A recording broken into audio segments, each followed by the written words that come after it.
En vivo Facebook, en vivo YouTube. Ok.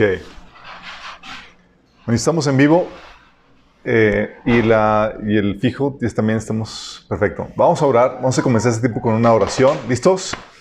Hay mucho que hablar. Ay, espero que me dé tiempo de terminar todo. Señor, ayúdame. Padre Celestial, damos gracias, Padre, por la bendita oportunidad que nos das de reunirnos, Señor, para aprender de ti, de tu palabra, Señor. Te rogamos, Padre, en el nombre de Jesús, que tú despejes el ambiente espiritual, Señor, que tu presencia se haga sentir en medio nuestro, abriendo nuestro entendimiento, nuestro corazón para recibir tu palabra y hablando a través de mí, Padre. Señor, muévete con libertad, Señor. Trae con bien a aquellas personas que vienen en camino, bendice a las personas que nos están sintonizando, viendo este video o escuchando este audio. Y a los que estamos aquí presentes. En nombre de Jesús. Amén. Ok, terminamos ya la sesión pasada todas las implicaciones del ateísmo y vimos todas las pruebas que muestran que la evidencia de que existe un Dios creador de todo. Y vimos cómo la evidencia científica está del lado de nosotros. Y aunque los ateos quisieran negar y decir, ok, yo ahora sí quiero persistir en mi ateísmo, habíamos platicado en la sesión pasada que aunque quieran negar la existencia de Dios, se quedan con el concepto de deidad, como lo habíamos entendido, de que lo eterno, lo autoexistente y de donde se deriva todo lo que existe. Sí, para los ateos inevitablemente se van a quedar con la materia como lo divino. Y habíamos platicado que se van a quedar con la materia, ya sea con una concepción hinduista o mística de donde es todo lo que, todos somos parte de esa deidad, ¿sí? De ahí se deriva el panteísmo. O asignándole una personalidad, como lo habíamos comentado, con la madre naturaleza. ¿Se acuerdan? Habíamos platicado de eso. Entonces, inevitablemente te ibas a quedar con algún concepto de deidad. Nada más que uno lleva terribles consecuencias morales y sociales, y el otro produce orden, bienestar y vida eterna. ¿Sí? Pero nos quedamos en que no queremos que te conviertas en una persona que solamente acepta la existencia de Dios, con todas las evidencias que hemos platicado. Queremos que vayas un paso más allá y que pruebes que la fe cristiana, la fe que enseña la Biblia, es la correcta y es la que debes de profesar. Y por eso vamos a ver la evidencia del texto bíblico. Vamos a estudiar la Biblia y la evidencia que tiene la Biblia para proclamarse como la palabra de Dios. Porque la mayoría de nosotros es, oye, ¿crees que la Biblia es la palabra de Dios? Y decimos, sí. Pero la pregunta es, ¿por qué? Porque yo tengo fe, o porque así me lo enseñaron. Y la verdad es que muy poca gente sabe por qué creemos que la Biblia es la palabra inspirada por Dios. ¿Sí? La mayoría es porque nos lo inculcaron, y no está mal que te lo inculquen. La problemática es que te quedes en ese nivel. ¿Sí? Debes de ahondar en la fe para saber las bases de por qué creemos lo que creemos, y eso es lo que vamos a ver el día de hoy. Y eso nos llega al primer punto. ¿Qué es lo que queremos?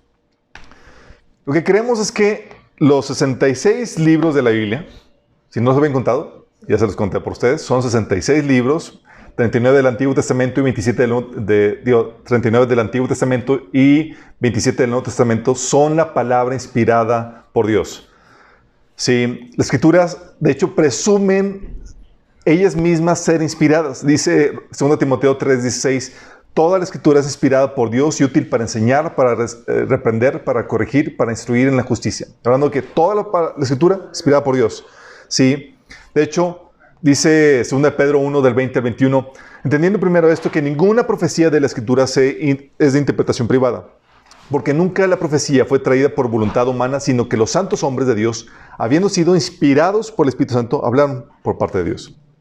Sí, entonces era, no porque, yo quiero escribir lo que yo quiera y se va a incluir en el canon. No, tenía que tener la credencial de ser inspirado por Dios. ¿Sí?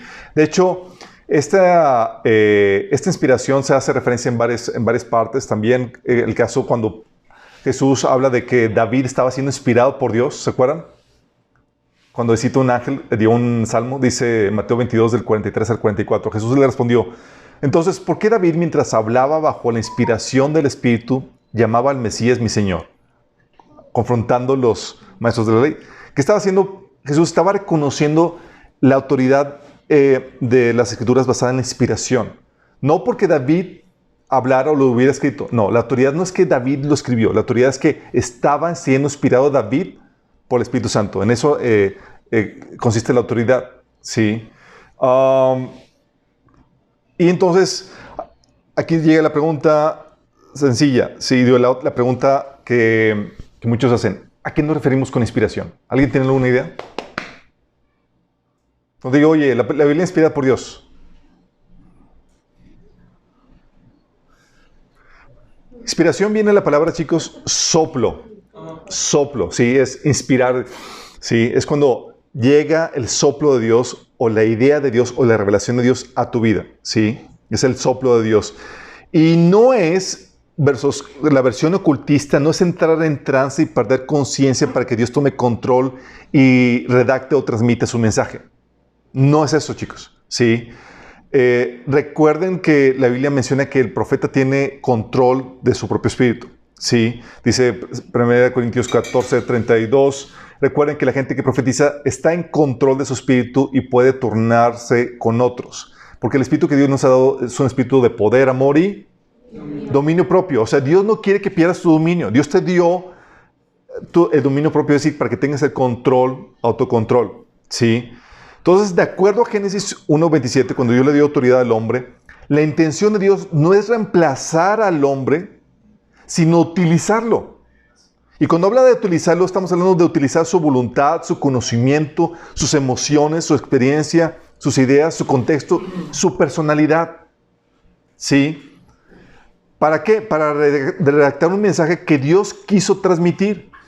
Esto implica la alineación de la voluntad, del conocimiento, de las emociones, de las ideas, de las experiencias, de la personalidad a la voluntad de Dios. No eliminarlos, es alinearlos al diseño de Dios. ¿Sí? Lo que hace Dios es que entonces te restaura al diseño original donde Dios te quiere obrar a través de ti, no quitándote a ti. Lo que hace el enemigo, cuando la versión ocultista de inspiración es cuando te hace a un lado, entras en trance y pierdes dominio de ti mismo. Típicas formas son la escritura automática, donde tu mano está escribiendo de forma automática y la persona no está escribiendo. Sí, ha habido casos de la mujer, por ejemplo, una señora que es muy famosa dentro de la Iglesia Católica, que Jesús ha escrito cartas por medio de ella. Y dices, ¿de qué forma? Con escritura automática. No. Si se pierde dominio propio, si no estás tú conscientemente y voluntariamente escribiendo, sabes que es del enemigo. Sí, recuerdo en los 90 cuando había un avivamiento aquí en la iglesia, en Monterrey, en varias iglesias, pues se armaba el don de profecía y demás, y la gente hacía como que perdía conciencia y de repente hablaba, Señor, les quiere decir algo, bla, bla, y luego despertaba, ¿qué pasó? ¿Dónde estoy? Si es así, sabes que no es de Dios. ¿Sí? Porque Dios no te quita, no te quita el dominio propio. Cuando alguien te quita, es un espíritu demoníaco que toma control de eso. Eso no es inspiración. ¿Sí? Entonces, por la naturaleza de la inspiración, que no estás a un lado, sino que te utiliza a ti, vas a notar el mensaje de Dios fluyendo a través de expresiones y características muy particulares del mensajero. Porque no se elimina el mensajero. ¿Sí me explico? Por ejemplo, Lucas, cuando lees los escritos de Lucas, vas a encontrar que es muy académico y detallado con los detalles aquí de en qué contexto histórico estaba, qué fueron, qué hicieron. Marcos, el Evangelio de Marcos, por ejemplo, muy dinámico, resumido, muy conciso, muy escueto. Cantar a Cantares, ¿se acuerdan quién escribió?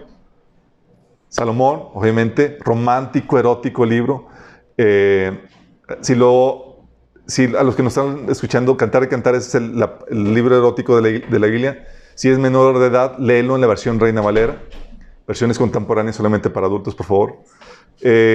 Salmos, por ejemplo, muy emocional, muy visceral. Tú ves el salmista descargándose. Pablo, ¿cómo era Pablo? Demasiado teológico. Así información. Pablo decía, no seré un buen orador, pero tengo conocimiento. Y si algo demostraba en las cartas era, aquí te va la teoría. Las primeras partes de las cartas eran teoría y luego la práctica. ¿Sí? De hecho, Pedro decía, son difíciles de comprender unas cosas que escribió. Entonces Pablo era muy teológico y muy pasional. Pedro y Juan muy sencillos, muy pastorales, porque Dios se manifiesta en la diversidad. ¿Sí? Dios te diseñó a ti con esta personalidad que tienes y demás. Lo que hace Dios es que simplemente utiliza eso que Dios diseñó para expresar, ¿sí?, esa inspiración. O sea, Dios inspira, lo que hace Satanás es que usurpa. Dios restaura el propósito del hombre, Satanás lo desplaza. ¿Sí? Entonces, cuando cuando hablas de inspiración, estamos hablando de esa inspiración, ¿sí? Donde viene la revelación de Dios, el soplo de Dios, pero tú lo expresas en la forma en la que Alberto, en la forma en que el personaje que recibió la revelación, de acuerdo a su personalidad, su contexto, su conocimiento, tiene para expresarlo, ¿sí? Entonces creemos que los 66 libros de la Biblia son la palabra inspirada por Dios. También creemos que la Biblia está libre de errores y contradicciones en los manuscritos originales, ¿sí? Porque sabemos que la Biblia dice en Hebreos 6:18 que es imposible que Dios mienta, ¿sí? O sea, no hay contradicciones, es como que dijo una cosa y luego, ups, ¿sabes qué? Siempre no, ¿sí? No hay contradicciones, porque el principio de que sabemos que si algo es verdad, es consistente, ¿sí? Dice, por eso Pablo hablaba en Gálatas 1:8, hablando de este principio de consistencia. Dice, si alguno de nosotros o un ángel del cielo les predica un evangelio distinto del que les hemos predicado, que caiga bajo maldición, ¿sí? Porque la verdad no se contradice. Si ya se reveló esta verdad y si hay algo que se contraponga a eso, sabemos que es mentira. De hecho, es la única forma de que podamos distinguir la mentira. Entonces, ese principio de consistencia nos ayuda a saber que no hay contradicciones y no hay errores en los manuscritos originales, sino que contiene un relato fidedigno y verdadero de lo que realmente sucedió y lo que va a acontecer, ¿sí? Es decir, está hablando de que, como es un relato fidedigno, estamos hablando de que es verdadero, es histórica, arqueológica, científica y proféticamente exacta, ¿sí? Oye, si hay información histórica, por la naturaleza de la Escritura, por lo que creemos, tiene que ser exacta, tiene que ser correcta, ¿sí? Oye, si hay un descubrimiento arqueológico, tiene que concordar con el relato bíblico, ¿sí? ¿Y qué crees? Eso lo vamos a ver más adelante. Descubrimiento tras descubrimiento arqueológico, histórico y demás, la Biblia ha podido sobrepasar cualquier prueba histórica, arqueológica y demás. De hecho, todos los descubrimientos arqueológicos que se siguen haciendo, lo que hacen es que corroboran vez tras vez la veracidad del texto bíblico. Personas que hicieron, historiadores que quisieron lanzarse a investigar el relato bíblico para demostrar su poca o falsa historicidad, encontraron que era históricamente fiable y terminaron convirtiéndose. De hecho, vamos a hablar de eso más adelante en las siguientes sesiones, ¿sí? Entonces, creemos también que contiene el mensaje de Dios para la humanidad.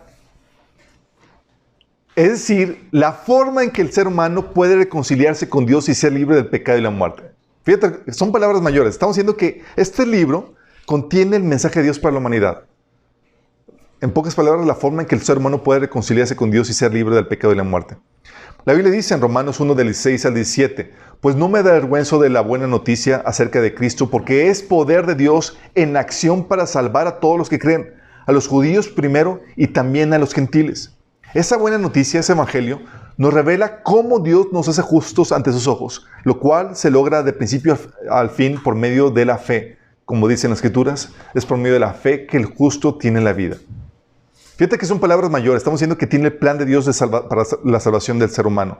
Y este libro demanda la obediencia de todo el mundo.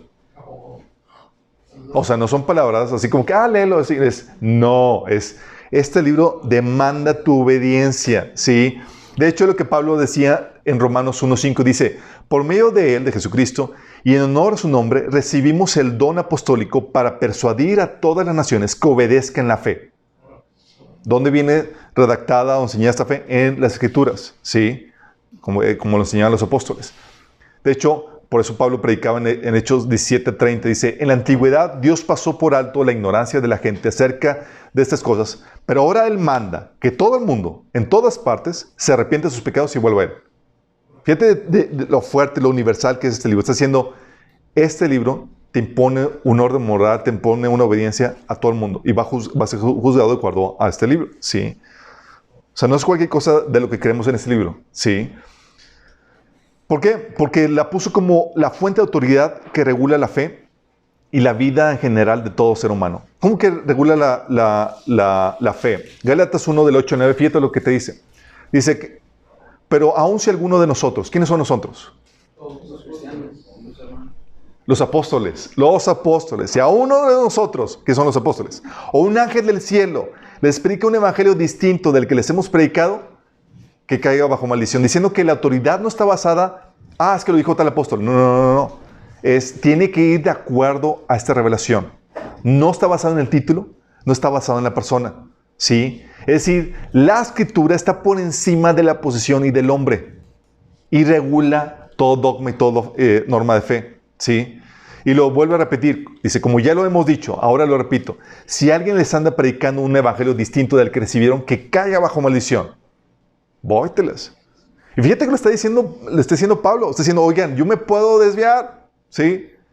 Pero la revelación ya está dada. Y en esa se deben de basar, no en el hombre, ¿sí? Y la Biblia enseña que la revelación contenida no es de interpretación privada, sino que está abierta a todos. No es como que, solo un grupo selecto de eruditos y gente religiosa puede interpretar la Biblia.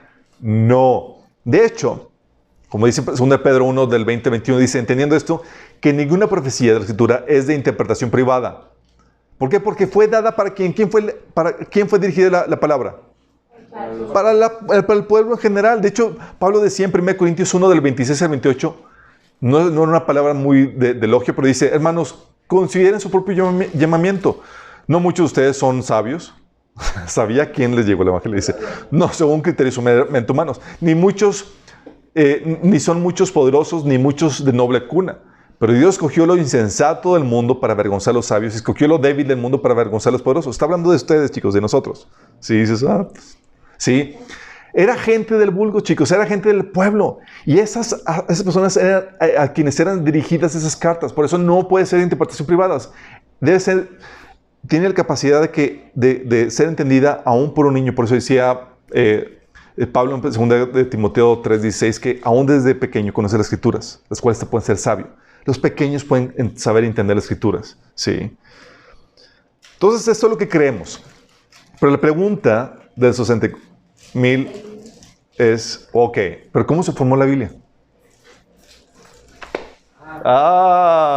¿Cómo se formó la Biblia?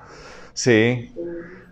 ¿Qué editorial la sacó que se convirtió en el principal éxito de venta? ¿Sí saben que es año tras año es el bestseller de ventas? Pero ya como es año tras año ya ni lo anuncian. ¿Sí? Pensé que era el Corán. No es el Corán. Pensé que era Que los un año. Pues cayó del cielo. La Biblia cayó del cielo. Se puede hacer, ¿no? Así como... Sí, El martillo de todo que no puede levantar. No, sí, Fue el primer libro impreso también. fue el primer libro impreso. Sí, con la editorial Gutenberg. ¿Cómo se formó la Biblia? Hay muchos tabús y mitos alrededor de esto, chicos. ¿Alguien vio el Código de Da Vinci? Sí. No. Está buena. Está buena, sí. Muy herética. ¿Herética? ¿Muy qué? Sí, es herética. Sí, es herética. Cada vez que digo esa palabra... Llena de energía. Sí, no es erotismo. Llena de herejías. Sí.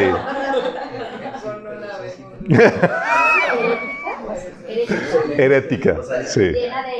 Llena de herejía. Sí. Es pura energía. Es pura herejía. Pero está muy padre la trama, sí. Y de ahí sacan el mito, chicos, que mucha gente atea, agnóstica, saca porque no tienen conocimiento necesario, aún cristianos, que fue armada por la Iglesia Católica bajo la dirección de Constantino, dejando afuera otros evangelios con fines políticos y partidistas. Sí. De hecho, hasta cristianos me han abordado con esa problemática. Me dicen, es que Alberto, ya investigué y esta Biblia fue producto de una confabulación de los líderes políticos de Roma y fue porque el patriarcado, o sea, la echaba bien influenciada por el feminismo y toda la cosa. Y yo le digo, o sea, ¿tú crees realmente que es eso? Que fue ideada de esa forma y que los escritos eran muy tardíos y demás. Bueno, vamos a ver qué onda con la evidencia, ¿sí? Porque si eso fuera verdad, si eso fuera verdad, chicos, o sea, tendríamos que, si fue hecho confabulado por unos monjes acá ambiciosos por poder político y demás, tenemos que explicar cómo es que los manuscritos estaban desde siglos antes de que ellos lo propusieran, ¿sí? Y las copias en diferentes lenguajes. O sea, tenemos que decir que esos monjes locos viajaron al tiempo y insertaron las copias y convencieron a los padres de la iglesia que escribieran y citaran de esas copias y demás. O sea, es muy complejo, ¿sí? La realidad, chicos... Bueno, tenía una duda. ¿Qué duda tenían? Sí. Sí, vamos a ir por los tacos, no te preocupes. No.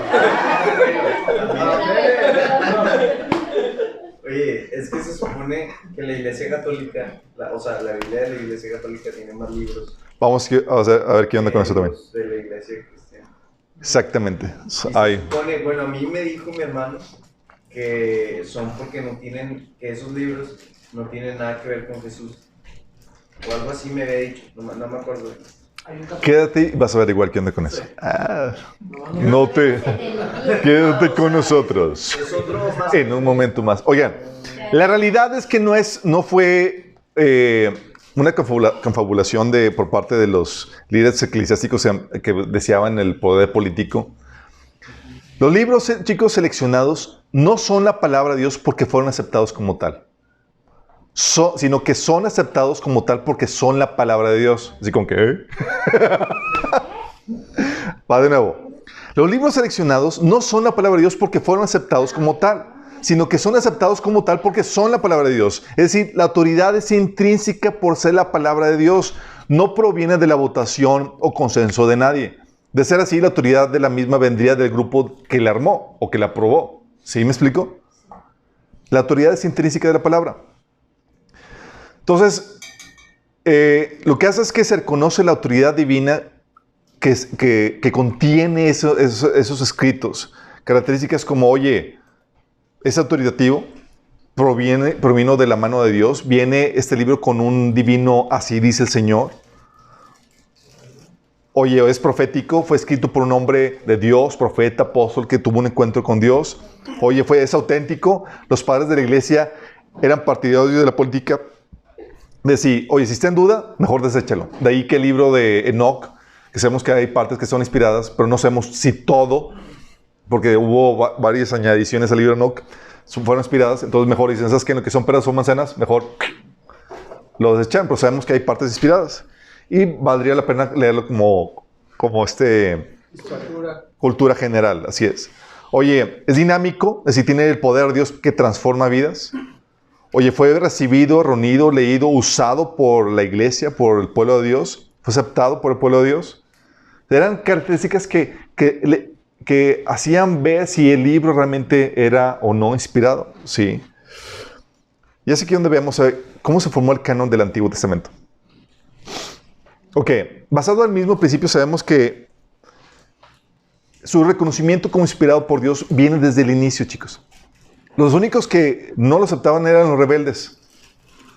Tenías a Jeremías. Oye, Jeremías, danos tu palabra, consulta a Dios por nosotros y dinos qué el Señor quiere decir. Y va Jeremías, consulta a Dios. Dios se tarda 10 días en responderle y llega con la respuesta. Y dice la gente, no es cierto, Dios no te habló. Bueno, ahí va. Sí. Pero dices, ¿quién tenía razón? Pues lo que Jeremías dijo de esos rebeldes se cumplió. Entonces tú sabes quién tuvo la razón, ¿sí? Fueron a final de cuentas destruidos, ¿sí? Su reconocimiento era intrínseco. Tienes el caso, por ejemplo, del Pentateuco.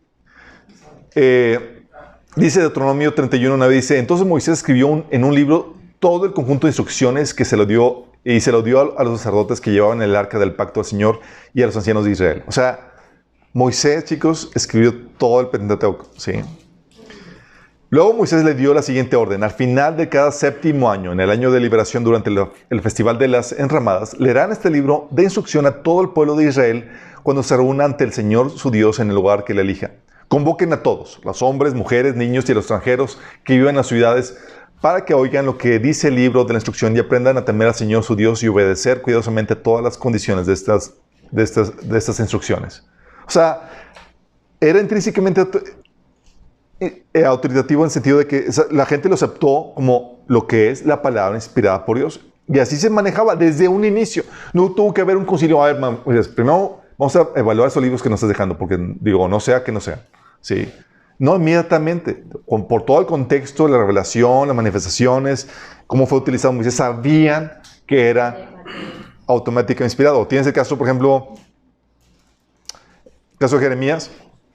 Jeremías también escribió su libro, chicos, y lo escribió varias veces, chicos, ¿se acuerdan? El primero fue un fracaso comercial. ¿Cómo lo quemaron? Lo quemaron. Oh, Se lo aprendió todo. Lo quemaron, el primer libro no fue muy aceptado por el público, la audiencia, pero el segundo es el que llegó a nuestros días, chicos. Dice Jeremías 32, así dice el Señor, el Dios de Israel, escribe en un libro todas las palabras que te he dicho. Dice el Señor, Jeremías, todas, órale.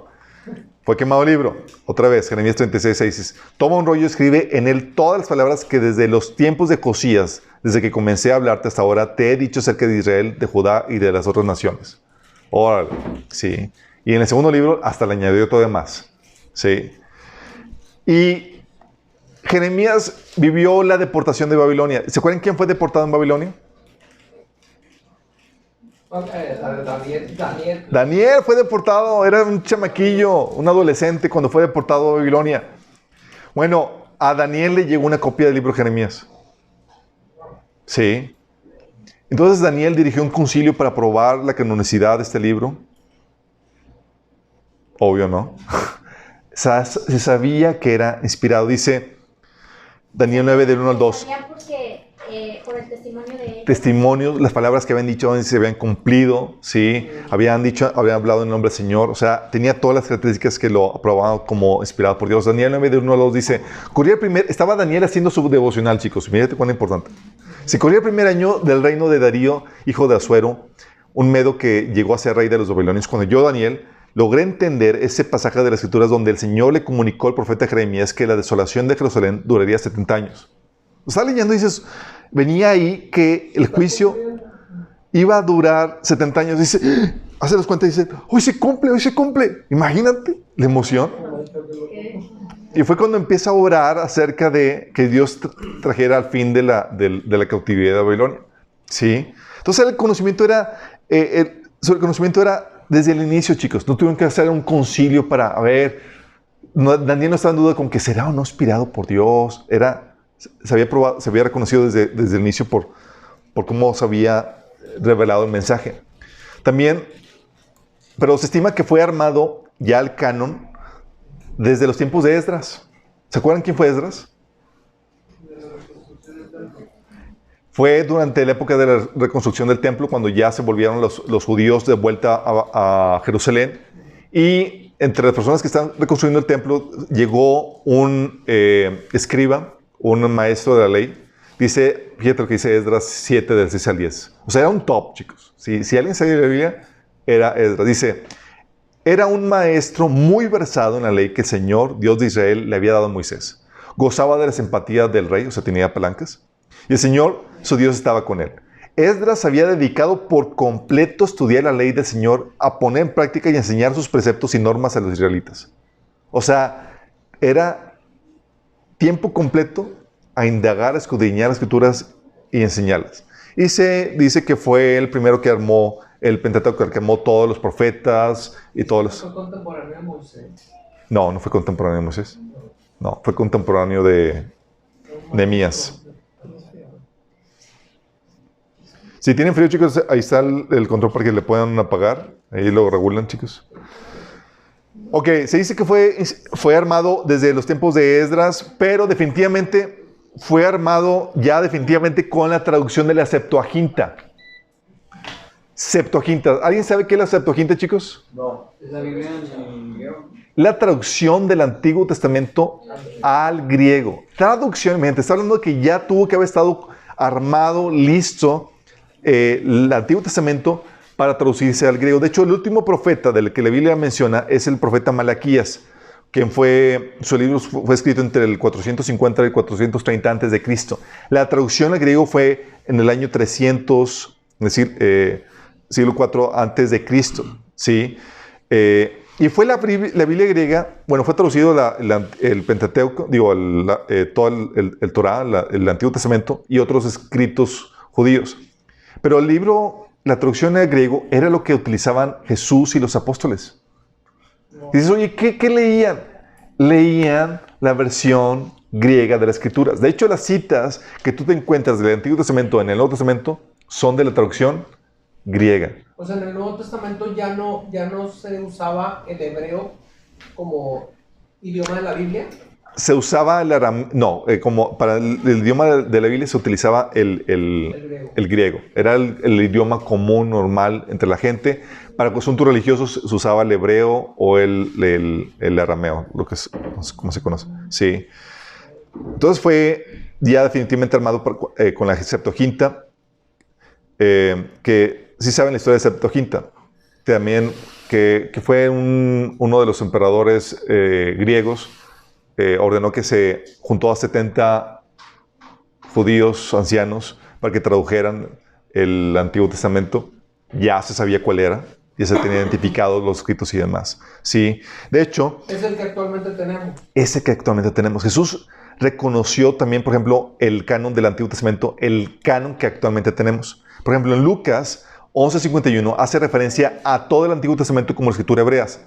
Él mencionó en ese momento, en ese entonces, dice Jesús, desde la sangre de Abel hasta la sangre de Zacarías, el que murió entre el altar y el santuario. Sí, les aseguro que todo esto se les pedirá cuentas a esta generación.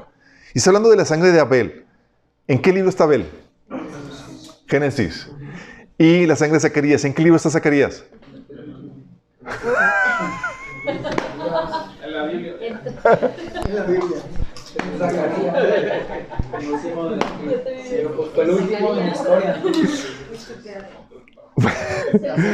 La Z. La Z, ¿no?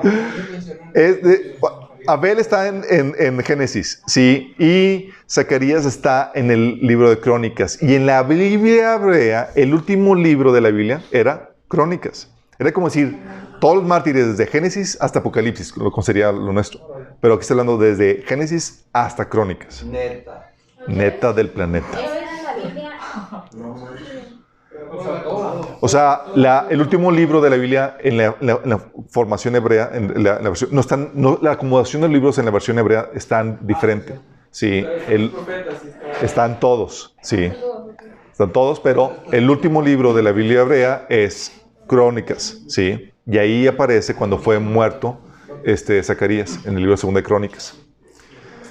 Entonces, con eso Jesús está diciendo a todos los mártires desde Génesis hasta Apocalipsis, por decir, o sea, hasta el último libro de la Biblia. En Lucas 11:51. Con esto, Jesús estaba excluyendo los libros apócrifos que ya existían en los tiempos de Jesús, chicos. Fueron escritos después de 2 de Crónicas, durante el periodo de los 400 años de silencio. Sí. Los libros apócrifos fueron escritos entre el 330 a.C. Y también Jesús... Que son históricos, pero no son canónicos. Son históricos, pero no canónicos. Como el libro de Macabeos, el libro de Edith, el libro de otros más, sí. Pero también había libros escritos por religiosos rabinos, sí. Maestros rabinos, o es lo mismo, rabinos que eran muy respetados y que escribían comentarios de la Biblia. Y es lo que se conoce como el Talmud. ¿Sí han escuchado de él? Era el Torah, que era la Biblia, y el Talmud, que era el comentario. Entonces, tú querías estar bien informado, comprabas la Biblia con el comentario bíblico. Oye, pero entonces, son las primera de Crónicas, primera y segunda de Crónicas. En la Biblia hebrea están juntas. Sí, es que es un solo libro. Pero aquí, por ejemplo, nosotros tenemos un montón de libros después. Entonces está... El orden de la Biblia protestante difiere a la Biblia hebrea. Así es. No, pero aparte se mencionan muchos, mencionan a los profetas también. ¿No? Son los mismos libros, no se confundan, chicos, son los mismos libros de la Biblia hebrea a la Biblia protestante. El orden y la división de algunos libros es lo que varía, sí. Bueno, volviendo al tema. Había también libros de rabinos que escribían interpretación de la Biblia y tradiciones que los judíos respetaban muchos. Por eso, pero Jesús también no las consideraba autoritatorias. Sí. Marcos 7, del 5 al 8, habla un ejemplo de esto. Dice, así que los fariseos y los maestros de la ley le preguntaron a Jesús, ¿por qué no siguen tus discípulos la tradición de los ancianos en vez de comer con manos impuras? Si es que no están comiendo con manos sin lavarse. Sí. Él les contestó, tenía razón Isaías cuando profetizó acerca de ustedes, hipócritas. según está escrito, este pueblo me honra con los labios, pero su corazón está lejos de mí. En vano me adoran, sus enseñanzas no son más que reglas humanas. Ustedes han desechado los mandamientos divinos y se aferran a las tradiciones humanas. ¿Qué está haciendo con esto? Que estaba Jesús desacreditando los libros de comentarios que giraban, O sea, porque había el Talmud, exactamente. Era solo la Biblia, ¿sí? Por ejemplo, y pone el ejemplo en el versículo del 10 y 14. Dice, por ejemplo, Moisés dijo, honra a tu padre y tu madre, y el que maldiga a su padre o a su madre será condenado a muerte. Ustedes, en cambio, enseñan que un hijo puede decirle a su padre o a su madre, cualquier ayuda que pudiera haberte dado es corbán, es decir, ofrenda dedicada a Dios. O sea, los padres tenían miedo ya a disciplinar a sus hijos porque de grandes podían ellos devolvérselas con ese tipo de medidas, ¿sí? En ese caso, el hijo ya no está obligado a hacer nada por su padre ni por su madre. Así que por la tradición que se transmiten entre ustedes, anulan la palabra de Dios y hacen muchas cosas parecidas. Y esto lo vemos en otros pasajes. Por ejemplo, en el pasaje de Mateo 5, del 43 al 44, que dice, ustedes han dicho que se dijo, ama a tu prójimo y odia a tu enemigo. ¿Eso viene en la Biblia? No. La Biblia dice, ama a tu prójimo en el Antiguo Testamento. Pero no dice, odia a tu enemigo. Pero parte de la tradición de los ancianos, se derivó eso. Pero Jesús estaba corrigiendo. Pero yo les digo, amen a sus enemigos y oren por los que persiguen, ¿sí? De hecho, en Lucas 24, 44, Jesús estaba reconociendo la división del Antiguo Testamento que conocemos hoy, ¿sí? Jesús reconoció la división que se manejaba en el Antiguo Testamento como la ley, los profetas y los salmos. Dice Lucas 24, 44, cuando todavía estaba yo con ustedes, les decía que tenía que cumplirse todo lo que está escrito acerca de mí en la ley de Moisés, los profetas y los salmos. Sí, era la división. Dice, oye, Crónicas, Samuel, eran estaban dentro de esas divisiones. Sí. Nota que aquí no se incluyó los ancianos. No dijo, oye, se tiene que cumplir lo que la tradición de los ancianos dijo de mí. Nada de eso. Sí. Y Jesús sabía que dentro de ese compendio de libros que se conocía como inspirados, no se podía quitar alguna parte. Ni poner, exactamente. Juan 10, de 34 al 36 dice, ¿y acaso no respondió Jesús? ¿No está escrito en su ley, yo he dicho que ustedes son dioses? ¿Dónde viene eso? Salmos. Y si Dios llamó dioses a aquellos para quienes vino la palabra y la escritura no puede ser quebrantada, fíjate cómo está aclarando Jesús. ¿No se lo puedes quitar? No puedes, sí, esta parte no me gusta, mejor se quitamos. No se puede quebrantar, es una, ¿sí? De hecho, Jesús lo que hizo también es que citó a 24 libros del Antiguo Testamento y reconoció directamente la inspiración de varios autores. Por ejemplo, la inspiración de Moisés, en Mateo 11:13, lo reconocía como profeta. Salmos, David reconocía la inspiración de David cuando decía que estaban siendo inspirados por el Espíritu Santo. Daniel, por ejemplo, se reconocía la inspiración del libro de Daniel. Jesús se refiere a él en Mateo 24:15 y Marcos 13:14 como profeta. Reconoce la inspiración de Isaías en Mateo 12:17 y Mateo 13:14. Y dice, oye, es que tengo dudas con respecto a si el libro de Daniel, porque ha sido muy polémico en cuanto a la profecía que seguramente no lo escribió Daniel y seguramente no fue inspirado. Mira, si Jesús lo está reconociendo, ya sabes que te ahorras las horas de estudio para saber si es o no es o no es. Si no crees en lo que dice Jesús, tienes mayores problemas que si el libro de Daniel es inspirado por Dios o no. ¿Sí? ¿Vamos? Y, por ejemplo, hay otras referencias al compendio del Antiguo Testamento de lo que hoy citamos canónicos. Hay otros listados, antiguos, que tienen listado de libros del Antiguo Testamento que hoy conocemos, como referencias de Flavio Josefo del año 95 después de Cristo, o referencias del segundo libro de Esdras, 14, en el 100 después de Cristo, o los registros de la casa docente de Jamina en el año 70 a 100 después de Cristo, que tenían el compendio del Antiguo Testamento que actualmente tenemos nosotros. ¿Sí? Porque ya se sabían que eran inspirados y se distinguían entre los apócrifos y los que no. Curiosamente, los libros apócrifos o los libros deuterocanónicos que la Iglesia Católica metió en el Antiguo Testamento no aparecen ahí. La iglesia los metió después de la Reforma Protestante como una forma de distinguir, ¿sí? Fue en el Concilio de Trento, si mal no recuerdo. Eso vamos a verlo después.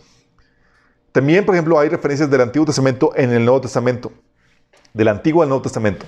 El Nuevo Testamento cita explícitamente todos los libros del Antiguo Testamento menos, o sea, son 250 citas, un poco más, excepto de 4 libros. ¿Qué libros no cita?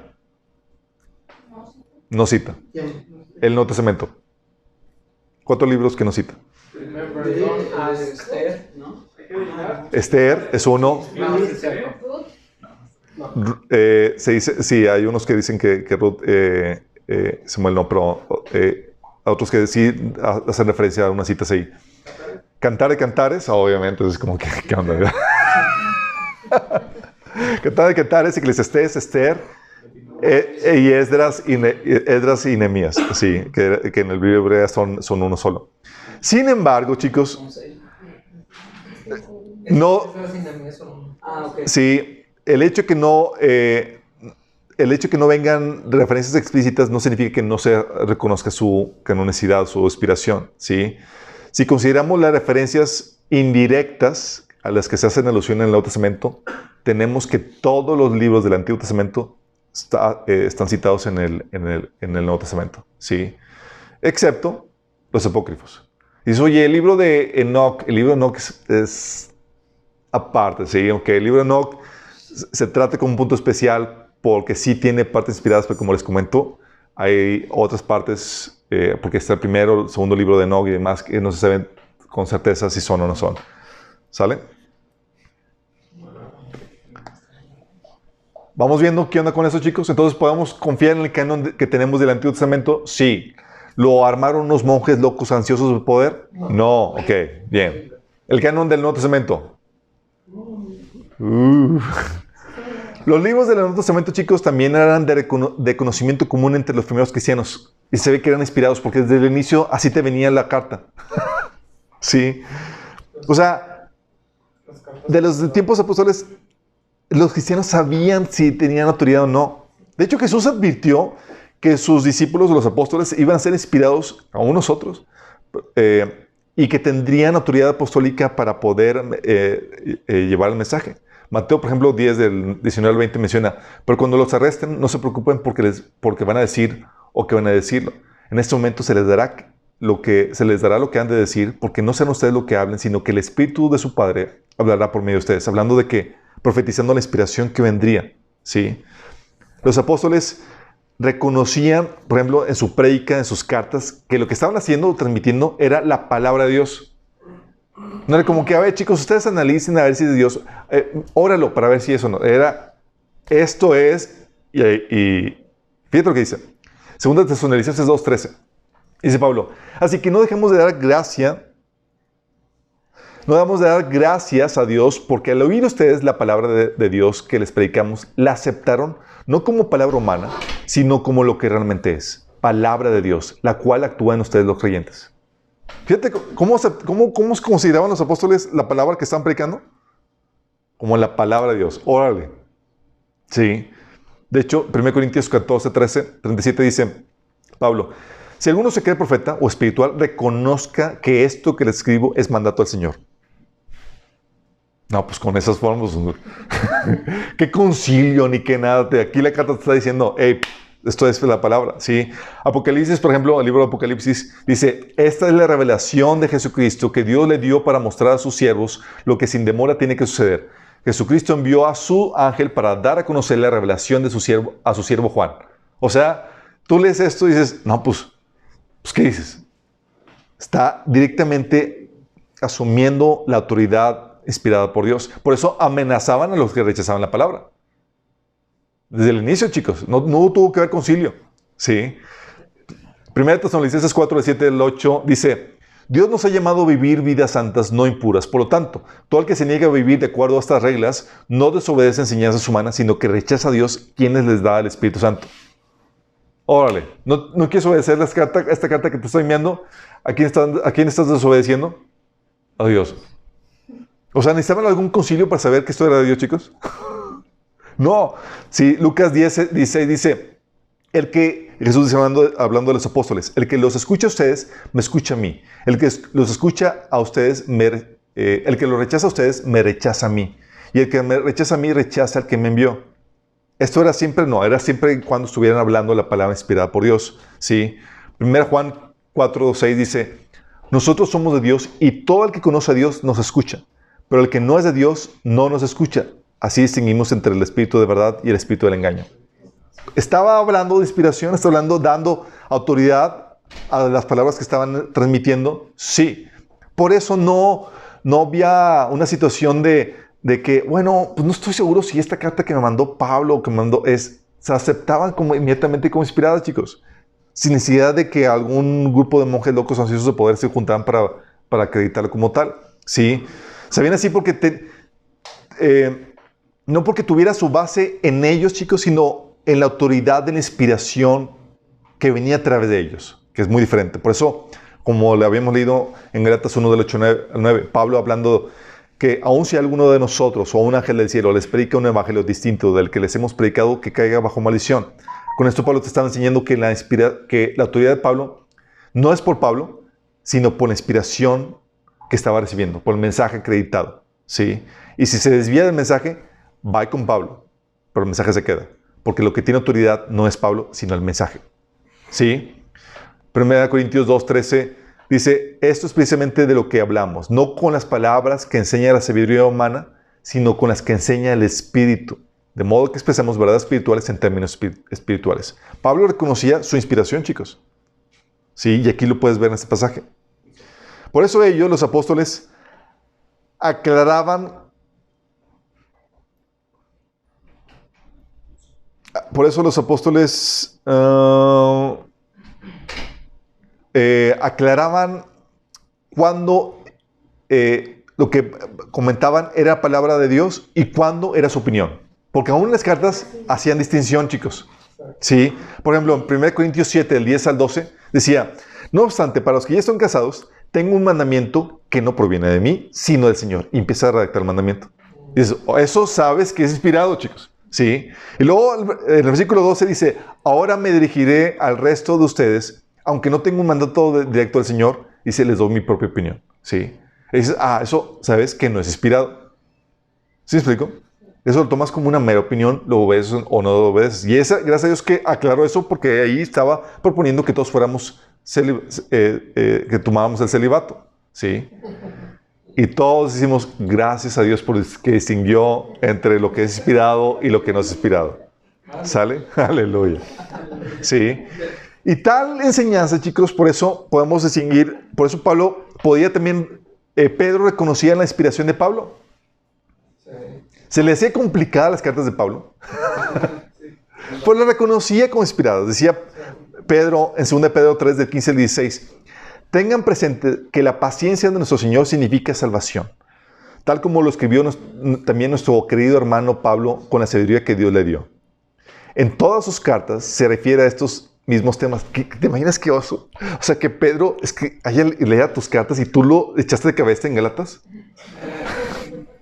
¿Te imaginas? Como que Pablo se habrá imaginado así como que lo leerá Pedro. Bueno, ni modo, órale. Y se convirtió en un bestseller, así como que, oye, pásame la carta donde Pablo habla de Pedro. Imagínate. Hasta Jesús sabía que iba a estar escrito toda su vida, porque cuando lo de la mujer que lava sus cabellos. Sí, sabía eso. Con esta mujer va a ser que iba a donde quiera que fuera el evangelio, esa mujer se iba a hablar de ella. Sí, cierto. Pero, bueno, dice, en toda su carta se refiere a estos mismos temas. En ella hay algunos puntos difíciles de entender, que los ignorantes e inconstantes tergiversan, como lo hacen también con las demás escrituras para su propia perdición. Fíjate cómo estaba equiparando las cartas de Pablo con el resto de las escrituras, reconociendo así la autoridad. De hecho, Pablo cita a los evangelios de Mateo y Lucas en sus cartas también, por ejemplo. ¿Sí? ¿Qué hace? Ese es el canon. Entonces, oye, se reconocían automáticamente conspiradas, ¿cierto? Bueno, los padres de la iglesia, chicos. Ignacio, que vivió del 50 al 115 después de Cristo, menciona la escritura del Nuevo Testamento. Sí. Ignacio, uno de los padres de la iglesia. Irineo, del 180 después de Cristo, cita 24 de los 27 libros. Sí. Antes de cualquier concilio, chicos. Sí. Clemente de Alejandría cita 24 libros del Nuevo Testamento. ¿Cuántos libros son? 24. 27, 27. Es que pensé que los del número 5. Sí.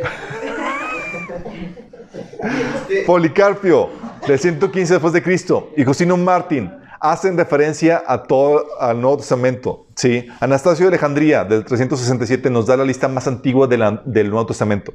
¿Sí? La lista más antigua. Pero los primeros padres ya citaban de ella.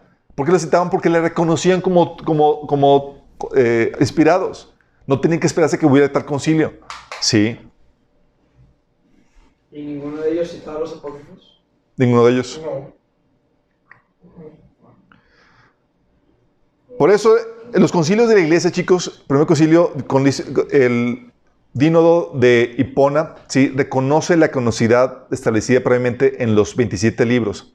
Y este reconocimiento en este concilio, ¿saben qué significa concilio? Reunión. Es la palabra dominguera para junta o reunión. ¿Sale? Nada más que acá más. Vamos a tener nuestro concilio, chicos. Sí. Más acá. Ahorita en el concilio los tacos. Me acompaña el concilio de los tacos. Era un concilio donde se reunían para tomar decisiones de consenso o enunciados en consenso, anuncios. Porque era necesario, porque tenías la problemática de Marción, personaje del 140 después de Cristo, que era un hereje que había desarrollado su propio canon. Sí, como era todo de consenso común y todo reconocido ampliamente, que no había algo así por una autoridad centralizada que dijera esto es así. Pues cualquiera podía llegar y, pues oye, yo pongo esto ahí. Y empezó este tipo con su propio canon, ¿sí? También las iglesias orientales empezaron a usar libros adulterados, ¿sí? Entonces era necesario dar un consenso ya, ¿sabes qué? Esto es y ya no le metas, ¿sí? También por otro lado tenías el edicto de Diocleciano del 303 después de Cristo, que ordenaba la destrucción de los libros sagrados. Pues obviamente, y si ordenaba la destrucción de los libros sagrados y tú no sabes cuáles eran los sagrados, pues hay que saber por cuáles hay que dar la vida y cuáles no. Y yo, oye, pues, oye, es que este libro el Evangelio de Judas Iscariote o el de María Magdalena, pues, quémalo, órale. Sí, había que saber qué onda con eso. Entonces forzaba que se hubiera un consenso para saber que sí y que no, porque pues a fin de cuentas tenías que defenderlos. Y aparte tenías la problemática de los evangelios gnósticos. Sí saben qué onda con los gnósticos. Gnosticismo era una secta que buscaba la salvación por medio del conocimiento oculto o ocultista. ¿Sí? De hecho, lo que hacían es que agarran los tipos de las figuras de Dios y de Satanás y volteaba sus valores. Dios era el malo y Satanás era el bueno dentro de eso. ¿Sí? Y ellos escribieron evangelios apócrifos como el de Tomás, ¿sí? El Evangelio de Tomás, el de Judas, el de María Magdalena. Todos son de fechas del siglo II y III, muy tardías. ¿Sí? Y tú lo lees y dices, nada que ver. ¿Sí? Y estos gnósticos utilizaban libros de la Biblia, del Nuevo Testamento, epístolas y demás, pero ¿sabes? Ellos se caracterizaban por cortar partes. ¿Sí? Partes de los verdaderos evangelios y epístolas. Entonces cortaban partes. Y ellos tenían su base, ¿sabes dónde tenían su base principal? Alejandría. En Alejandría. El infierno. Y de ahí tenemos algunos códices que vienen de Alejandría, los cuales tienen partes cortadas. De eso hablamos en el libro de ¿Cuál versión es la correcta? ¿Sí? Dimos un estudio acerca de eso. Y dice, oye, bueno, ¿y por qué hasta el concilio de Hipona en el 393 se reconoció y ya oficialmente? Mira, no podía ser armado antes por varias razones. Primera, porque, oye, tienes la complejidad de guardar todos los escritos. No eran libros, chicos. Eran rollos y pergaminos y eran una cosota. Es como que, pues voy a llevar la Biblia a la iglesia. ¿Cómo la llevas? No, es algo muy complejo. No tenía la facilidad como, Oye, ahorita, de hecho, casi muy pocos traen su Biblia, ahora todo en el celular, ¿sí? Y aparte tiene la problemática de que el cristianismo fue legal hasta el 313 después de Cristo. O sea, piensa en eso, fue ilegal el cristianismo. No era como que, pues voy a la iglesia y todos ahí con sus pergaminos para... O sea, se reunían en catacumbas, chicos. Sí, no podían dar un anuncio público de que, chicos, vamos a anunciar a todos, bien, a norte, sur, este, oeste, cuáles son la versión correcta de la Biblia. No, tenían que estar todo bajo el agua, ¿sí? El cristianismo no estaba centralizado en un solo lugar y los apóstoles estaban distribuidos en varias regiones. No era como que vamos a juntarnos todos, ¿sí? En una reunión. Era complejo en los tiempos de persecución, ¿sí? Entonces, obviamente, eso explica por qué no fue hasta el 393 que se dio el consenso oficial, aunque ya se había aceptado de antemano cuáles eran los libros canónicos del Nuevo Testamento. Pero eso nos lleva a la credencial que tiene la Biblia. Decimos que su autoridad está basada en la inspiración de la Biblia. Perfecto. Pero no solamente en eso, chicos. Si está inspirado, tiene que tener cierta validez o ciertas pruebas. Y una de las pruebas que son muy importantes, especialmente para nuestros días, es la prueba de la integridad del texto, lo que se conoce como la prueba bibliográfica. ¿Por qué? La crítica que tenemos es que no tenemos los originales y solo son copias llenas de errores. ¿Cuántos han escuchado eso? La típica crítica es que, ¿cómo sabes que la Biblia está llena de errores? Y aparte, ¿cómo sabes que tiene los originales? O sea, ya fue copiada muchas veces y ya se transgiversó y ya no tienes nada. Y es la crítica que hacen los mormones. Por ejemplo, los mormones, su libro del mormón es más fidedigno que la Biblia. Sí. Los testigos de Jehová también hacen lo mismo. Los testigos de Jehová hacen modificaciones terribles a la Biblia porque dicen, es que como la tienes no es correcta y hay que cambiarle. Y le agregan artículos, cambian palabras, ponen hebreo. De hecho, ellos dicen, la Biblia originalmente en el Nuevo Testamento fue escrito en hebreo, según su teoría. No hay forma de probar nada, ¿sí? Y dicen, ¿y cómo sabes? No, porque así debió ser, porque eran hebreos, entonces tuvo que ser escrito en hebreo y la palabra original de Jesús, de Yahvé aparecía en el Nuevo Testamento. ¿Y cómo sabes? Dice, ¿alguna prueba? No, pero seguramente va a aparecer en un futuro. Así te dicen, en serio. Sí. Pero los escritos originales sí están en hebreo. Del Antiguo Testamento. El Nuevo Testamento fue escrito en griego, chicos. ¿Sale? Entonces, esa es la crítica. No tenemos los originales, sino solo copias llenas de errores, escritas siglos después de los originales. Entonces, ¿cómo puedes saber que son o no válidos o no? Luego, aparte, tiene la otra crítica de que hay más variaciones en los escritos que palabras del Nuevo Testamento. Entonces, cuentas todas las palabras del Nuevo Testamento y te encuentras que variaciones entre los diferentes manuscritos, hay más variaciones que palabras. Y es cierto. O sea, entre todas las copias que hay diferentes variaciones entre copias y copias. Bueno, si cuentas solo el número de variaciones, hay muchas más variaciones que palabras en el Nuevo Testamento. Entonces, eso es real. Pero son acá, levesonas acá. Digo. Detallillos, chicos, no se fijen en eso. No, ahorita vamos a ver qué onda con eso. Sí. Vamos, por favor, ya, chicos, tranquilo. Ya, tranquilo. Ya veo a algunos rasgándose las vestiduras. Tranquilos, chicos, tranquilos. Ok, primero que debes entender, ante la crítica de que no tenemos los originales, sino copias llenas de errores, lo primero que debes entender es que de ninguna literatura antigua tenemos los escritos originales. De ninguna. ¿Sí? La pregunta no es si tienes originales o no, sino qué tan confiables son las copias que tenemos. Por ejemplo, ¿cuántas copias tenemos? Hay que checar eso. ¿Cuál es el intervalo entre los originales y las copias que tenemos? Entonces, una son número de copias. Intervalo entre el original y la copia que tenemos. ¿Y qué tan fiables y consistentes son las copias? Fíjate el estándar de escritos antiguos. Josefo, que escribió las guerras judías. ¿Cuántas copias crees que tenemos? No todas. 5. No, son como 1000. 1000. Dos. Varias. Tenemos 9 copias. ¡Upa! 9 copias. Intervalo entre el original y la copia. Como 1000 años. No, como 1000. Entre 1000 y 1200 años. Entre 1000 y 1200 años. Este es el estándar, chicos, de escritos antiguos. Sí. Y sin embargo, ¿ves algún crítico diciendo, no lo escribió Josefo? No. No, ok. Heródoto. ¿Se acuerdan de Heródoto? Sí. Heródoto. Ah, sí, Heródoto, con acento en la O. Sí, el otro era su hermano. Heródoto, que escribió unos libros de historia. Ok, ¿cuántas copias tenemos? 8. Entre el original y las copias, 1300 años. Tucídides, que también escribió algunos libros de historia, tenemos 8 copias, también de 1300 años después.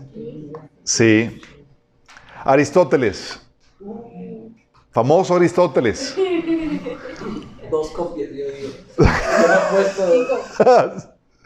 Tenemos 5 copias, Aristóteles. 5 copias. 5 copias. Periodo. ¿Cuánto dan? 2000 años. 2000 años. 1400 años. Pero no tiene el original, ¿o sí? No tenemos, o sea, de ningún escrito antiguo tenemos original. Sí. O sea, pero esas 9 copias son de que de antiguos. Esas 5 copias son de 1400 años después del original. Oh, rayos. ¿Cómo sabes? Hay diferentes métodos de datación, hay especialistas en eso. Sí es. Escritos de César, que habla de las guerras de Galias, hay entre 9 y 10 copias. Bueno, le ponen ahí 10 copias. Y las copias son de 1000 años después del original. Sí.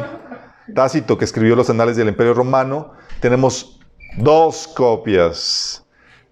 2 copias que son entre 700 y a 1000 años después del original. Y resulta que las tenemos incompletas. De los 142 volúmenes, tenemos 35. Platón, famoso Platón, con las tetralogías. Tenemos 7 copias de 1200 años después del original. Sófocles, 100 copias. Es el máximo que tenemos. 100 copias de 1400 años después. Pregunta. ¿Alguien les busca así como que les hace dudar, le buscan pleito a este tipo de información? Oye, dicen, no creo que lo escribió Platón, no es imposible porque no tenemos original y son puros rumores. ¿Tenemos algo así? No. Aristóteles, alguien, o sea, tú compras el libro de Platón, de las tetralogías o Aristóteles, y tú tranquilamente dices, pues lo escribió Platón, lo escribió Aristóteles. Si tú no cuestionas, es que fue una copia de copias y no tenemos la forma de confiar en ella. No cuestionan eso. ¿Sí? Ok. ¿Qué tal la Biblia? Vamos a ver la Biblia. ¿Sale? Intervalo entre los originales y las copias que tenemos. Vamos a comenzar primero por los intervalos. Unos 200. Tenemos el papiros, que son los manuscritos antiguos con partes completas o fragmentos del Nuevo Testamento. Tenemos el manuscrito de John Rylands, que está datado del año 130 después de Cristo. O sea, del año 130, sí, después de Cristo. Estamos hablando de la Biblia se terminó, el último libro de la Biblia fue escrito en el año 90 con el libro de Apocalipsis. Estamos hablando de ¿cuántos años de diferencia? O sea, un lapso, 40 años aproximadamente. De hecho, se dice, algunos eruditos, porque hay un conflicto en cuanto a la datación de este manuscrito, que fue escrito en el año 80 después de Cristo. Sí, y es una porción del Evangelio de Juan. ¿Te imaginas? Estamos hablando de ¿qué cuántos años de diferencia hay inmediatamente? Sí. O sea, tienen una copia del original. Es un fragmento del Evangelio de Juan que está datado del año 130 después de Cristo, aunque muchos dicen que es del año 80 después de Cristo. ¿Fragmento del Evangelio, o sea, el original? Del original. O sea, tú ves el fragmento y dices, oh my goodness. Sí. Oye, pero la copia... Dios, una copia, obviamente, pero es una copia del original. Estamos hablando, sí, pero estamos hablando de un muy corto tiempo, chicos. Son 1400 años, como igual que Aristóteles o... O sea, el hecho de que fuera copia significa que ya fue el tiempo de antes del original. Exactamente, sí. Ok, la versión siríaca y latina, sí, traducciones de los 4 evangelios. Tenemos la traducción siríaca y latina del año 150 después de Cristo. Ya traducción, chicos. ¿Siriaca es de los sirios o por qué siriaca? Preguntas al final.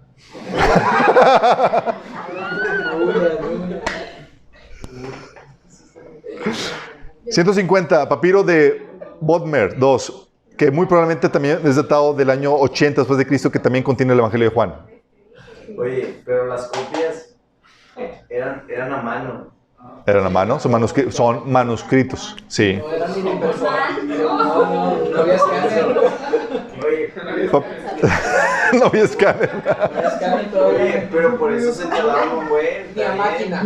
Ni a máquina escribir. Todavía no pensaba. Sí, pero nada más imagínate, chicos. Es que acuérdate que en las reuniones de iglesia se leían las cartas de Pablo. ¿Y sabes qué hacían? Las pasaban. Sácate de papel y la pluma, órale. Y copia lo que podías, fragmentos o partes, y se copiaban. Eran de difusión masiva, chicos. Sí. Por eso del Nuevo Testamento tenemos, ahorita vamos a ver cuántas copias tenemos. Sí. Ok, papiro. Sí había mucho celo en copiarlo así tal cual. Había celo por guardarlo, pero más celo por memorizarlo, porque si te encontraban con algo de la Biblia o del Nuevo Testamento, cartas de Pablo, y eras... Ya. Papiro de Chester de Beatty, este es del 155 después de Cristo, que también es muy probable del año 80 después de Cristo. Estamos hablando de unos cuantos años, o sea, todavía estaba vivo Juan, en el año 90 después de Cristo, imagínate. Sí. Murió en el 100 y pico. Papiro, así es. El código sinaítico está datado del 350 después de Cristo y tiene casi todo el Nuevo Testamento. Código Vaticano tiene casi toda la Biblia, 320 al 350 después de Cristo.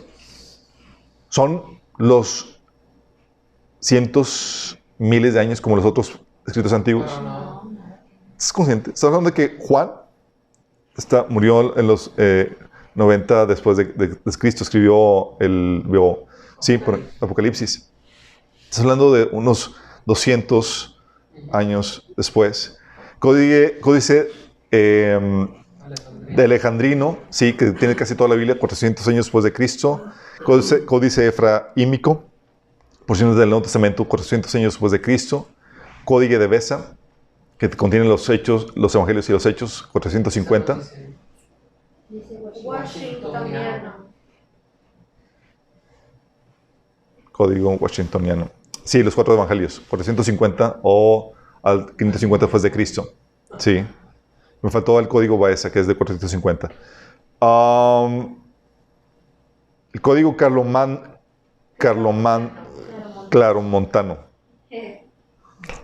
que contiene las epístolas paulinas, 500 después de Cristo. Tienes del Antiguo Testamento, eso es del Nuevo Testamento. Del Antiguo Testamento, la Septuaginta. Tienes toda la traducción 300 años antes de Cristo. Y el Antiguo Testamento fue terminado en el 400 antes de Cristo.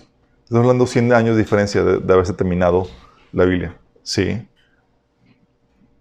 Los rollos del Mar Muerto están datados del 250 al 125 antes de Cristo. Sí. Tienen todo el Antiguo Testamento excepto Esther. Órale. Eran un buen de rollo. Texto samaritano, Pentateuco. 400 antes de Cristo. Sí.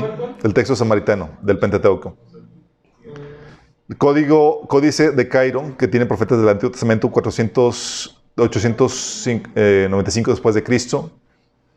Los Códice de los profetas de Leningrado, que te contienen los profetas mayores y algunos menores, 916 después de Cristo. De hecho, antes de los rollos del Mar Muerto, chicos, la versión completa de la Biblia que teníamos era del 900 o 1000 después de Cristo. Por eso decían que el libro, había mucha controversia del libro de Daniel y toda la cosa, y trataban de refutar qué onda con la traducción griega. Era mucha polémica. Y luego encontré los rollos del Mar Muerto y fue... Y fue impresionante, ¿verdad? Porque compararon y era casi lo mismo. Exactamente. Todos vamos a ver qué tan fidedigno. Fue hace menos de 100 años, ¿no? Exacto. O sea, ahorita, chicos, estamos parados sobre una tremenda cantidad de evidencia a nuestro favor. La evidencia del tiempo de nuestros papás o abuelos, ellos sí podían a veces como que medio temblar, como que, pues no sé, porque los atacaban y no había los descubrimientos que tenemos ahorita, ¿sí? Ups. Códice babilónico, petropalitano. ¿Por qué no les ponen nombres? 1008 después de Cristo, tiene el Antiguo Testamento completo. Códice Aleph, que tiene el Antiguo Testamento completo, 900 después de Cristo. El Códice del Museo Británico tiene el Pentateuco, 950 después de Cristo. Eso son qué tan cercanos están a los originales. Tenemos un montón. Y si cuenta, están pegaditos a los originales. Pero aparte de eso, aparte de copias de manuscritos, tenemos citas de los padres de la primera iglesia, chicos. Por ejemplo, del Nuevo Testamento. Fíjate. Policarpio, tenemos un montón de citas, y él escribió entre el 70 y 156 después de Cristo. Sí. Tenemos citas de Irineo, de Justino Mártir. Estamos hablando de los primeros 2 siglos, chicos. De Clemente de Alejandría, de Tertuliano, de Hipólito, de Orígenes, de Hermas, de Tatián. Sí. Bueno, de Tatián. Tan solo con esto, chicos, las citas de las escrituras de las obras de los primeros escritores cristianos son tan extensivas que el Nuevo Testamento podría virtualmente ser reconstruido a partir de ellas sin el uso de los manuscritos del resto de los manuscritos. O sea, solamente con sus citas de esos 2 primeros siglos, tú podrías reconstruir el Nuevo Testamento. Pues citaban así 3 capítulos, ¿o qué? ¿Te imaginas? Estás hablando de que dice, oye, se perdió otros manuscritos. Pues tráeme los padres, vale, y sacamos todas las citas. Estás hablando, por ejemplo, la cita Irineo, por ejemplo, han leído en la Biblia, en unas traducciones contemporáneas, como Nueva Versión Internacional, dice, en el último capítulo de Marcos, dice, en los escritos más antiguos no aparece este capítulo. Y tú, ching, ¿lo creo o no lo creo? ¿Lo arranco? ¿No lo doblo? ¿Qué hago? Porque en los manuscritos, está hablando de los manuscritos del Nuevo Testamento completos, que son del año 300 y cacho, que son de copias de Antioquía, donde estaban también las sectas gnósticas que se caracterizaban por quitar pasajes de la Biblia. ¿Pero qué crees? Irineo, del año 170 después de Cristo, citaba ese pasaje. Y no era evidente como que seguramente se va a estar incluir automáticamente. No, o sea, porque había copias del Evangelio de Marcos, sí. Del Antiguo Testamento tenemos citas del Antiguo Testamento en los Targúmenes de Onkelos, del año 60 a.C., los Targúmenes de Jonathan ben Uziel, que cita libros históricos y profetas, el Mishnah, 200 después de Cristo, las Gemaras, el Mishra y la Exapla. Son citas del Antiguo Testamento que datan entre 60, 30 antes de Cristo, 200 después de Cristo. Son citas muy tempranas, sí. 100 después de Cristo, antes de Cristo al 300 después de Cristo. Estamos hablando de que corrobora de que sí, las dataciones de los manuscritos antiguos que tenemos son válidos porque estaban siendo citados por otros personajes, otros escritos igual de antiguos, sí. Entonces te imaginas, dices, oye, por eso les dicen, oye, es que seguramente fue armada la Biblia inventada en el año 300. Entonces, ¿cómo insertas todas las citas en los padres de los primeros 2 siglos? ¿Cómo insertas? Por eso las teorías conspiratorias de que fue armado por un grupo de monjes locos que ambicionaban poder y que se reunieron en el año 300 y le inventaron cómo viajan en el tiempo 2 siglos antes para insertar todas las citas en los padres antiguos, en los primeros padres. ¿Cómo mete los citas en las citas de Policarpio, de Ireneo, de Justino Mártir, de todos ellos? No puedes viajar en el tiempo, no puedes hacer eso. Y luego eran de difusión descomunal, chicos. Sí, tenés que juntar, para que esas teorías se mantuvieran en pie, tenés que juntar todos los manuscritos, ¿sí? Insertar en todos ellos tu libro inventado. Sí.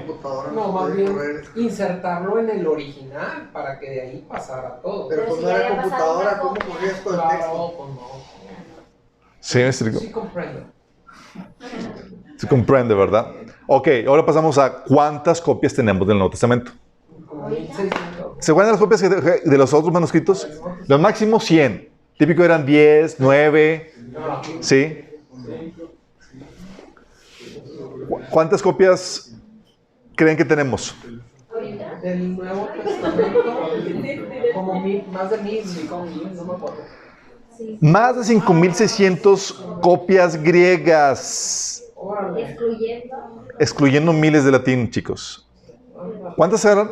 O sea, más de 5600 copias griegas. No estamos contando latín. Y si contamos copias de latín y otras traducciones, tenemos 24,000 copias. Sí.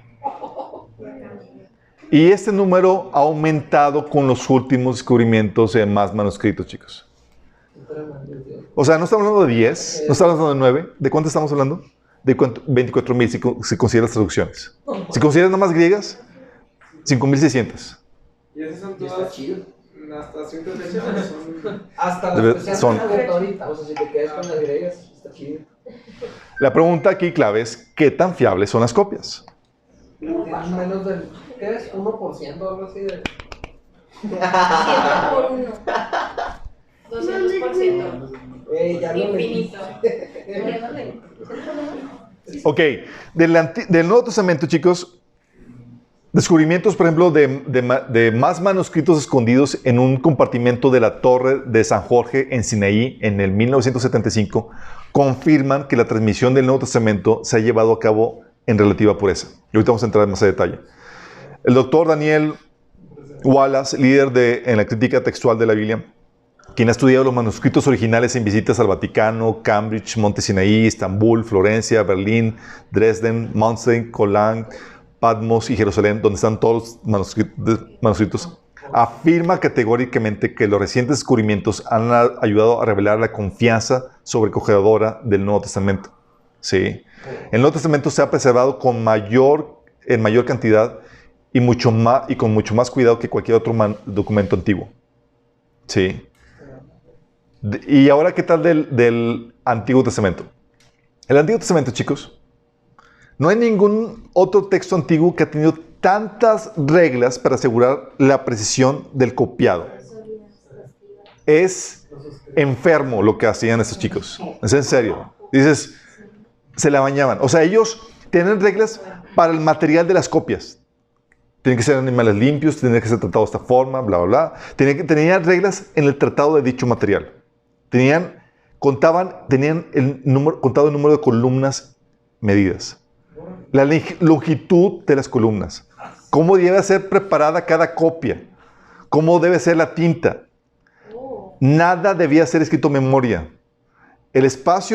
Medían el espacio que debía haber entre cada letra. El espacio que debía haber entre cada sección. El espacio que debía haber entre cada libro. Cómo debía terminar el Pentateuco. ¿Con qué vestimenta debería escribirse? ¿Qué? No andas como que, sí, todo chamagoso. No, te me bañas y te me vistes bien. Oye, ¿Cómo debías de prepararte? ni el chiste, no, y así menos. O sea, escriba no es. O sea, ese sería un típico ángel. ¿Qué? ¿Cómo debía prepararse físicamente la persona para escribir? ¿Cómo la regla para cómo escribir el nombre de Dios? Incluso había reglas para no distraerse. O sea, si tú estabas escribiendo el Torah y llegaba el rey y te hablaba, mientras que tú estás escribiendo, tú no debías de levantar la vista hasta terminar de escribir lo que estabas escribiendo. Sí. Ellos Ellos contaban el número para asegurarse que estuviera bien, contaban el número de versículos, palabras, letras de cada libro que debían de concordar, chicos. Sí. Calculaban la palabra media y la letra media de cada libro. Si concordaba, estábamos hablando de una buena copia. Eran tan buenas las copias que la nueva copia era más fidedigna que la pasada por la erosión del material y demás. ¿Y qué hacían con las copias anteriores? Las quemaban. De tan estricta el estándar de calidad en la copia nueva. Así de fuerte. Era básicamente en pieles, ¿verdad? Escribían sobre pieles. Sobre pieles Del Antiguo Testamento. Del Antiguo Testamento. La pregunta, ¿qué tan fiables son las copias que tenemos? Bueno, aquí es donde entra, donde la marrana torció la... ¿Qué? ¿Cómo va? Torció la cola. Pero el marrano es un proverbio inmundo. Es un proverbio mundano. Dice, ok, esa es la problemática, chicas. Hay entre 300,000 y 400,000 variantes en los manuscritos del Nuevo Testamento. ¿Y sabes cuántas palabras hay? En el Nuevo Testamento hay 138,000 palabras. ¿Cómo? Ok, ya tengo miedo. ¿A qué se refieren los variantes?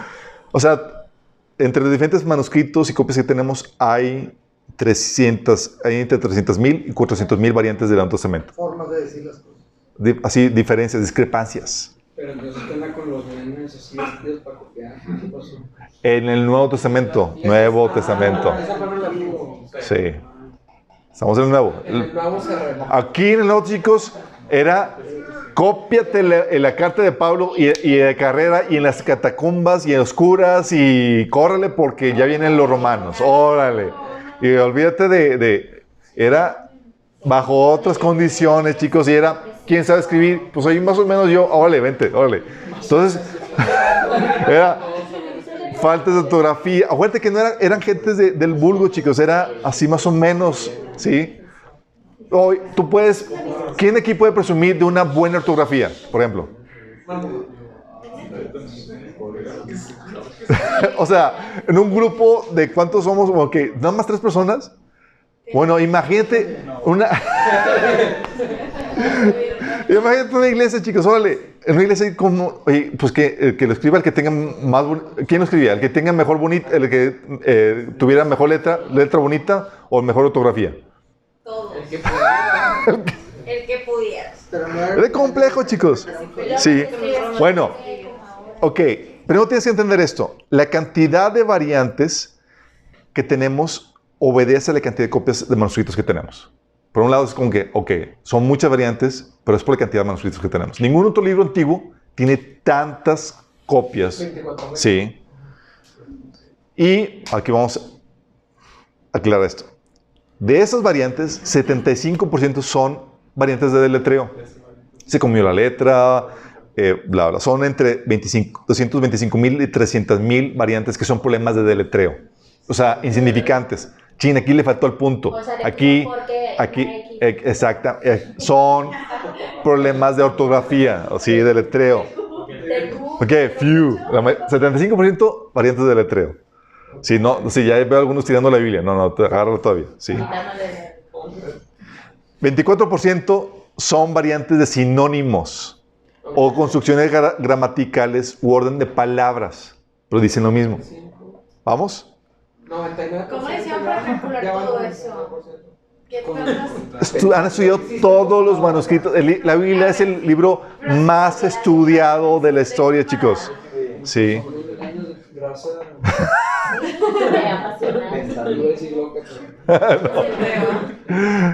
Entonces, ¿qué porcentaje llevamos aquí? 99. ¿Mande? 99. Bueno, el 1%, solo el 1% son variantes que afectan el significado, que son 400. De entre las miles de copias. 400. Wow. Sí. Pero el significado. Y a menudo, chicos, es muy leve o la omisión o añadido de pocas palabras, lo que es suficiente para hacerles objeto de curiosidad o de interés. Mientras que unos pocos casos excepcionales, entre ellos podrían considerarse relativamente importantes. Pero con nuestras ayudas críticas, que son muy abundantes, podemos determinar cuál es el texto verdadero con muy buen grado de confianza. Y en todos los escritos antiguos existen pasajes en los cuales el texto no se puede precisar con seguridad. Y lo mismo es en cierto grado con la interpretación. Pero de esas 400 variantes, chicos, ¿sabes qué? Solo 50 afectan el significado. Solo 50, chicos. 50. O sea, de los...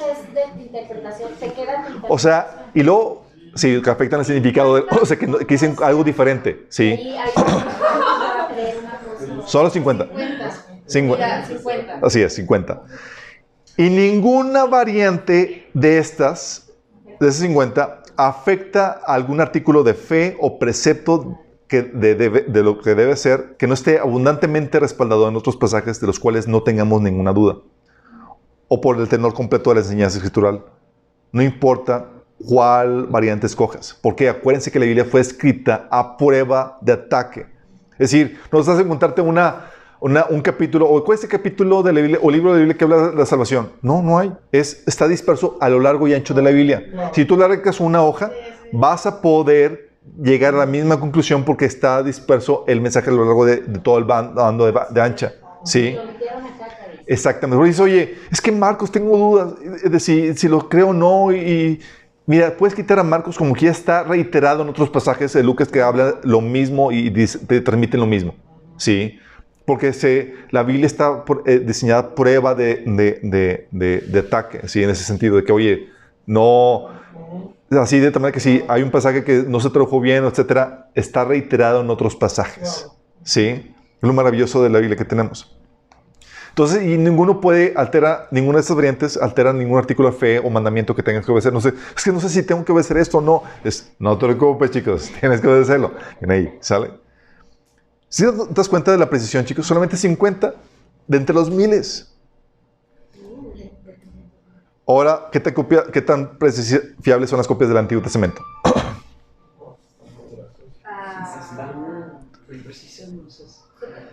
Mira, del Antiguo Testamento, la precisión de las copias actuales están avaladas por los rollos del Mar Muerto y la Septuaginta y los demás textos antiguos, que quitan de fuera de duda cualquier cosa de que es que está muy alterada y no puedes confiar en ella. No. Por ejemplo, de las 166 palabras de Isaías 53,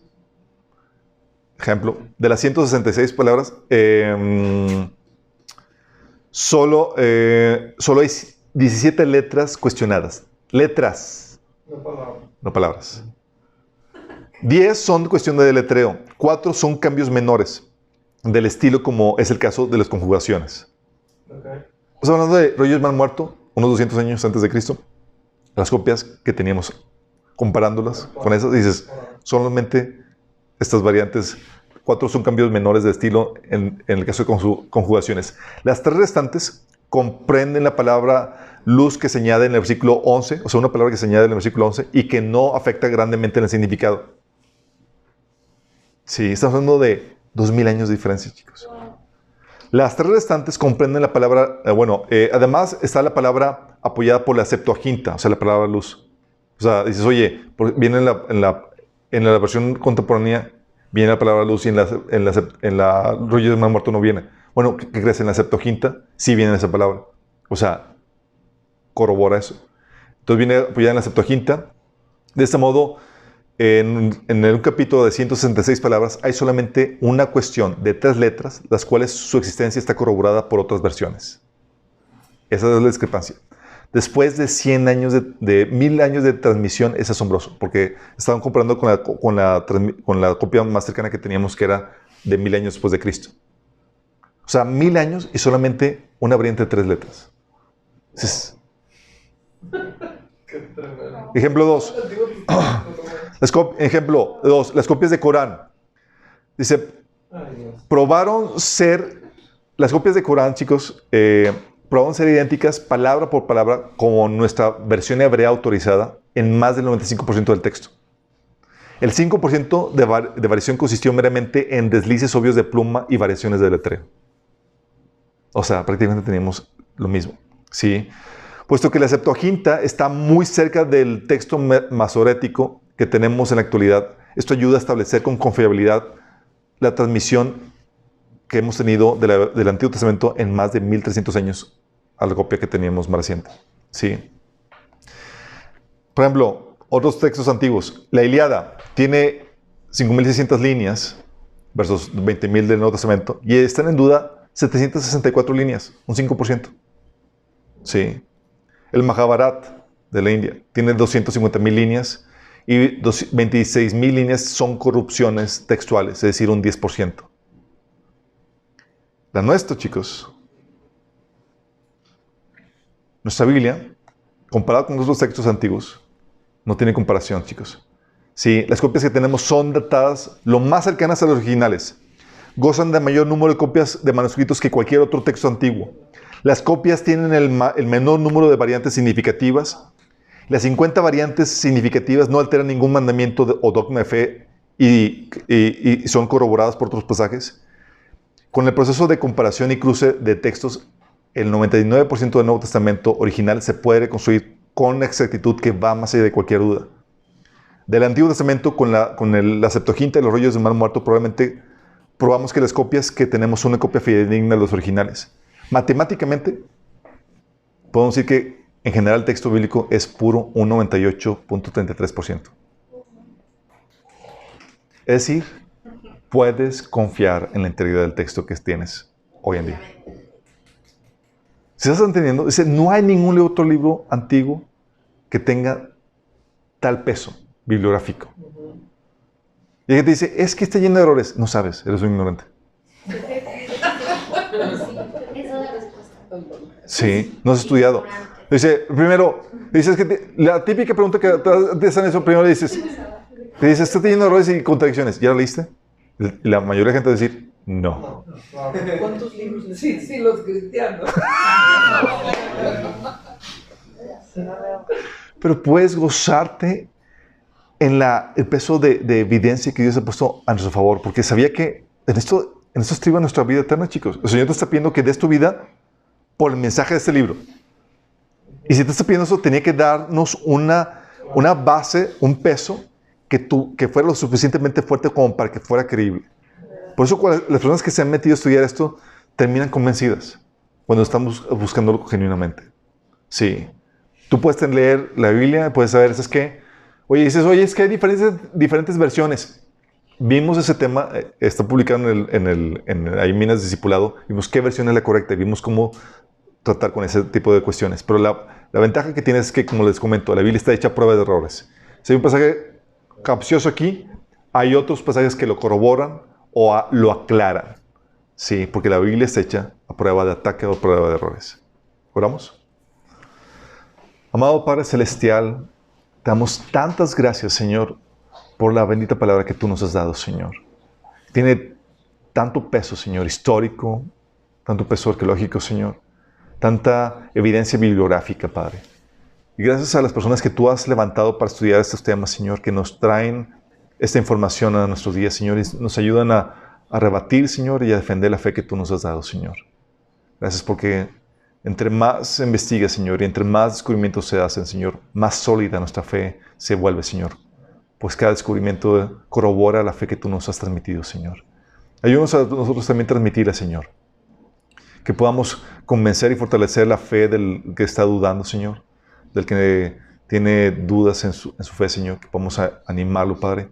Y a los incrédulos que podamos convencerlos, Señor. A que pongan la fe en lo más certero, que es en ti, en tu palabra, Señor. En nombre de Jesús. Amén. Solo una cosa.